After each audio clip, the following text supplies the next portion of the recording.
In Angular, the OnInit lifecycle hook is used to perform component initialization after Angular has set all input properties, right?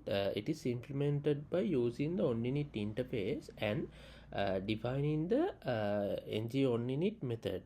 The key difference between OnInit and a constructor is timing and purpose. The constructor is used for class initialization and dependency injection, right? It is called when the component is first created, even before Angular sets any of the input properties.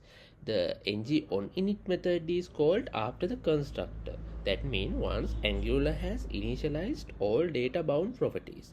This makes it a better place for initialization logic, such as fetching data from an API, setting up variables based on input properties, subscribing to observables. Okay, now let's see an example.